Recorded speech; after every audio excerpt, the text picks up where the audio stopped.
Hello friends, welcome to SSC coaching centre. दोस्तों, आज के वीडियो में जो क्वेश्चन मैं लेकर के आया हूं वो सभी बच्चों द्वारा पूछे गए हैं। बच्चों ने अपने अपने क्वेश्चन कमेंट किए थे, वही कमेंट वाले क्वेश्चन मैं आपको बता रहा हूं। तो जितने भी बच्चे ऐसे थे जो कमेंट करते हैं वो आज का वीडियो जरूर देखें ताकि उनको उनके क्वेश्चन का आंसर मिल जाए। तो चलिए स्टार्ट करते हैं। पहला प्रश्न है, यदि 16 नवंबर 1948 को मंगलवार है तो 16 नवंबर 1969 को क्या होगा? यह क्वेश्चन पूछा एक बच्चे ने। देखिएगा, बहुत ही सरल तरीका है इन प्रश्नों को करने का। 16 नवंबर, ठीक है, 16 नवंबर 1948 को मंगलवार का दिन है। ठीक है, मंगलवार का दिन है। 16 नवंबर 1948 को मंगलवार का दिन है। पूछा कब का है? 16 नवंबर का ही पूछा है। 16 नवंबर का ही पूछा है, लेकिन 1969 का पूछा है। कौन सा दिन होगा? देखिएगा, मैं एक चीज यहां पर क्लियर कर देता हूं। आप 1948 से 1969 तक पहुंच रहे हो। कितने वर्ष आगे जा रहे हो? 48 से 58 पे पहुंचेंगे, 10 वर्ष हो गए। फिर 68 पे पहुंचेंगे, 20 वर्ष हो गए। फिर 69वां 21 वर्ष हो गए। कितना वर्ष आप आगे पहुंचे? 21 वर्ष। तो 21 दिन तो इसमें ऐड होंगे। जब 21 वर्ष आगे पहुंचेंगे आप तो 21 दिन इसमें ऐड होंगे। दूसरी बात, आप इसमें यह देखोगे कि बीच में कितने लीप वर्ष आए हैं। देखो, 1948 एक लीप वर्ष है, लेकिन इसमें फरवरी का महीना देखो काउंट नहीं हुआ है। नवंबर से शुरुआत हुई है तो फरवरी तो बहुत पहले निकल गया, तो उसका जो एक्स्ट्रा दिन था वो ऐड नहीं होगा। 48 के बाद में कब लीप वर्ष आएगा? 1952 में आएगा। मैं यहां लिख देता हूं, 52 में आएगा, 56 में आएगा, 60 में आएगा, 64 में आएगा और 68 में। ये लीप वर्ष हैं। तो देखो, एक दिन तो यहां पे ऐड होगा, एक दिन यहां पे, एक दिन यहां पे, एक दिन यहां पे, क्योंकि इन सभी वर्षों में फरवरी का महीना 29 का रहेगा। तो 1 2 3 4 5 लीप वर्ष हैं, तो इसका मतलब 5 दिन इसमें और ऐड होंगे। तो 21 में 5 दिन ऐड होंगे तो ये हो गई 26 दिन। अब बहुत आसान हो गया, इसमें 7 से डिवाइड कर दो। 7 त्रिक का 21, 5 बचा। 5 बचाना, तो यहां पे देखो मंगलवार का दिन है, इसमें 5 जोड़ दो। 1 2 3 4 5। मंगलवार के बाद बुधवार, गुरुवार, शुक्रवार, शनिवार, रविवार। कौन सा दिन हो जाएगा? रविवार का दिन हो जाएगा। उम्मीद करता हूं सभी को बहुत अच्छे से समझ में आ गया होगा। कोई भी बच्चा ऐसा नहीं होगा जिसकी समझ में यह प्रश्न न आया हो। अब देखेंगे अगला सवाल। अगला प्रश्न है, 243 फैक्टोरियल में अनुगामी शून्यों की संख्या ज्ञात कीजिए। बहुत ही अच्छा सवाल है और यह सभी प्रश्न में पूछा जाने वाला क्वेश्चन है। शून्यों की संख्या अधिकतर सभी एग्जाम में पूछा जाता है। तो चलिए इसको कैसे करोगे आप। आपके पास दिया गया है 243। हमेशा याद रखना, कभी भी शून्यों की संख्या पूछे हमेशा 5 से डिवाइड कर देना, और जब तक डिवाइड करना जब तक 5 से छोटी संख्या ना आ जाए।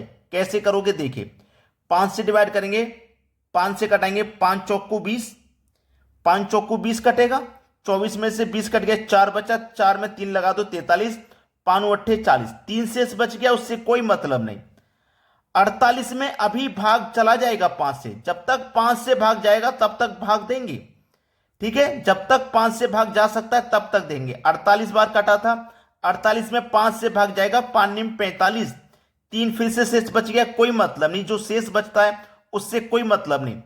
अभी देखो, 9 में भी 5 से भाग जा सकता है, जा सकता है कि नहीं? 5 एकम 5। अब 1 आ गया, 5 से छोटा आ गया, अब भाग नहीं जाएगा। देखो, 48 और 9 57, 57 में जोड़ो 1 58। तो शून्यों की संख्या क्या हो जाएगी? 58 हो जाएगी। यह आपके सवाल का बिल्कुल सही जवाब हो जाएगा, 58। डी ऑप्शन बिल्कुल सही जवाब है। कोई भी बच्चा ऐसा नहीं होना चाहिए जिसकी समझ में नहीं आया हो। अगर कोई बच्चा ऐसा है तो आप हमें कमेंट किया करें, या जो भी क्वेश्चन आपसे नहीं बनता है वो क्वेश्चन कमेंट में लिख के जरूर भेजा करें। चलिए अब देखते हैं अगला सवाल। अगला प्रश्न है, एक बल्लेबाज के 23 मैचों में औसत रन 62 हैं। वह अपने 24वें मैच में 122 रन बनाता है। नया औसत ज्ञात कीजिए। क्रिकेट का सबसे फेवरेट क्वेश्चन है ये। देखिएगा, वो बल्लेबाज 23 मैचों में उसके औसत रन कितने हैं? 62 हैं। 23 मैचों में 62 औसत रन है। जैसे ही वो 24वां मैच खेलता है जैसे ही वो 24वां मैच खेलता है, 24वां जैसे ही मैच खेलता है, 24वें मैच में वो 122 रन बना देता है। 24वें मैच में उसने कितने बना दिए? 122 रन। तो देखिएगा 23 मैचों का औसत 62 था, 24वें मैच में उसने 122 रन बना दिए। तो 62 से 122 बनाया, कितना ज्यादा बनाया? 60 रन ज्यादा बनाया। अब हमें औसत बताना है, तो पहले का औसत हमारा 62 था, ठीक है। हमने कितना अधिक बनाया? 60 रन अधिक बनाया। तो जो हमने अधिक बनाया भाई, वो सभी मैचों में डिवाइड होगा, तभी तो औसत निकलेगा। तो पहले तो मैच 23 थे, अब तो 24 मैच हो गए ना, 24 मैच में ही तो 122 बनाए हैं उसने। तो 24 मैच हो गए, 24 से इसमें हम क्या करेंगे? डिवाइड कर देंगे। अब 24 से 60 को डिवाइड करेंगे तो 2.5 बार में डिवाइड होगा। 60 में जोड़ दो 2 तो 62, मतलब 62.5 नया औसत हो जाएगा। सी ऑप्शन बिल्कुल सही जवाब है। जो पुराना औसत था वो लिखा, जो हमने नया रन बनाए हैं वो हमने देख लीजिए पिछले औसत से कितने रन ज्यादा बनाए, 60 रन। पहले का जो औसत था वो लिखिए, जो रन ज्यादा बनाए हैं वो लिखिए। वो जो ज्यादा रन है टोटल कितने मैचों में हुए? 24 मैचों में। तो सब में बांट दीजिए, पूरे 24 मैचों में हमने बांट दिया। इतना ज्यादा बनना है पहले से, तो हमने जोड़ दिया। चलिए अब देखते हैं अगला सवाल। अगला सवाल है टाइम एंड वर्क का।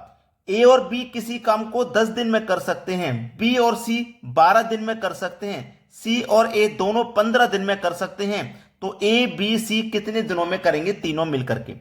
ऐसा सवाल बताऊंगा, ऐसा ट्रिक बताऊंगा कि आप जिंदगी भर याद करोगे। आपको करना क्या है? 10, 12 और 15 का एलसीएम ले लेना है। एलसीएम आ जाएगा 60, ठीक है। एलसीएम 60 आ गया। 10 से 60 को काटो, 6 बार में कटेगा, 6 लिखिए। 12 से काटिए 60 को, 5 बार में कटेगा, 5 लिखिए। और 15 से काटो, 4 बार में कटेगा, 4 लिखिए। ऊपर 60 हो गया, नीचे 15 हो गया।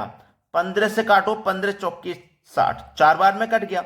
अब देखिएगा हमसे पूछा है ए बी सी का मान, जबकि हम यहां पे देखेंगे 2 बार ए है, 2 बार बी है, 2 बार सी है, सब कुछ 2-2 बार दिया गया है ना।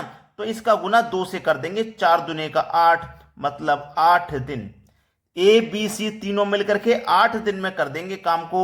यही आपका आंसर है। क्लियर हो गया? चुटकियों में उड़ा दोगे ऐसे सवाल को। अब देखते हैं अगला प्रश्न। अगला प्रश्न है 7 और 112 के मध्यानुपाती ज्ञात कीजिए। मध्यानुपाती निकालने का सबसे बेस्ट तरीका मैं आपको बताऊंगा, देखिएगा। पी स्क्वायर बराबर 112 और 7, इन दोनों का हम क्या कर देंगे? गुना। 112 गुने 7, दोनों का हम क्या कर देंगे? गुना। चलिए पी स्क्वायर बराबर 112 को हम क्या लिख सकते हैं?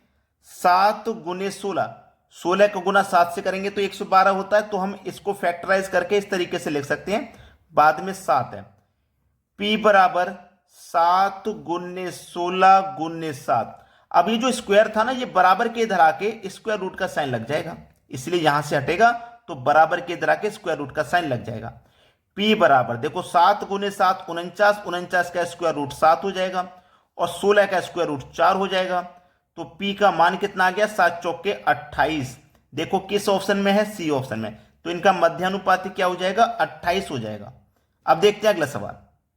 अगला सवाल है एक ऐसा सवाल जिसमें बता पाना मुश्किल है कि बड़ा कौन है। 3 की पावर 3 की होल पावर 2, 3 की पावर 3 की पावर 2 में कौन बड़ा है? देखिएगा जब कोई भी संख्या इस तरीके से लिखी हो कि 3 की पावर 3 और वो ब्रैकेट में हो, उसकी पावर होल है, तो यहां पे क्या होता है? पावर का पावर से मल्टीप्लाई। तो 3 दूनी 6, तो 3 की पावर कितनी हो गई? 6 हो गई। लेकिन यहां पे कोई ब्रैकेट नहीं है, तो क्या होगा? 3 का ये स्क्वायर ही तो हो जाएगा जब कोई ब्रैकेट नहीं है। तो ये तो नीचे वाला 3 हो गया, और 3 का स्क्वायर 9 हो गया। तो कौन बड़ा होगा दोनों में? ये बड़ा होगा कि नहीं होगा? ये सबसे बड़ा हो जाएगा। 3 की पावर 9 यानी कि ये आपका बड़ा हो जाएगा। तो इस तरीके का कोई भी सवाल हो, आप बड़ी आसानी से उसे बता सकते हैं। अगर आपने लाइक नहीं किया है वीडियो को लाइक कर दो, शेयर नहीं किया है तो शेयर कर दो। ठीक है दोस्तों, धन्यवाद।